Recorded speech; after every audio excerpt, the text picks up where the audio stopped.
Rice কুকারেও যে এত সুন্দর খিচুড়ি রান্না করা যায় সেটা আজকে যদি আমি রান্না না করতাম তাহলে আসলে কখনো জানতেই পারতাম না।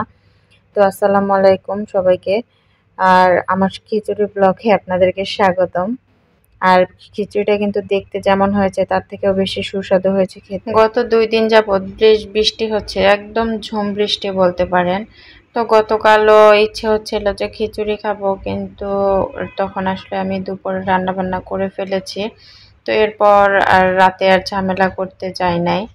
তো পরের দিন ঘুম থেকে উঠলাম লেট করে, আর ওঠার পরে শরীরটাও তেমন একটা ভালো লাগছিল না।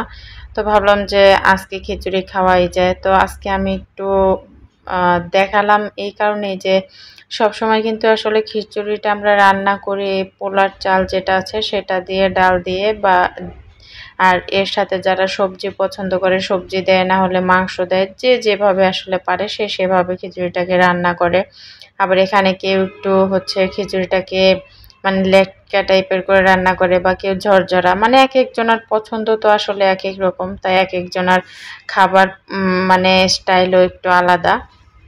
তো আমি আজকে যেহেতু একদম চিন্তা করলাম যে অন্যভাবে রান্না করব, তো সেজন্য আমি যেটা করলাম যে আজকে আমি ফার্স্ট টাইম আসলে ভাতের চাল নিলাম আর এর সাথে ডাল নিলাম। তো ভাতের চাল আর ডালটা আমি আগে ধুয়ে রেখে দিয়েছিলাম, আর এরপর আর কি মনে হলো যে এর সাথে 2-1টা আমি সবজি অ্যাড করতে পারি, ভালো লাগবে। তো কি সবজি অ্যাড করব, আমি 2-3টা এখানে ছোট ছোট আলু কুচি করে একটু কেটে দিয়েছি, আর একটু টুকরা মিষ্টি কুমড়া কেটে দিয়েছি, আর আমার গাছ থেকে কয়েকটা পুঁই পাতা তুলে সেটাও দিয়ে দিয়েছি।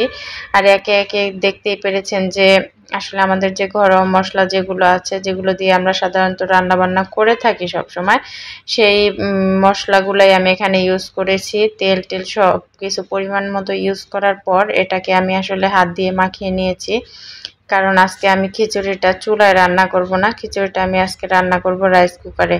আর আমি আসলে দেখতেও চাচ্ছিলাম এক্সপেরিমেন্ট করে যে আসলে ইয়াতে কি বলে রাইস কুকারে খিচুড়িটা কীরকম হয়, বা কীরকম এটা আসলে সেদ্ধ হয় কিনা, বা চাল চাল থাকে না কীরকম থাকে। তো দেখলাম যে না, খিচুড়িটা আসলে খুব সুন্দরভাবে রান্না হয়েছে।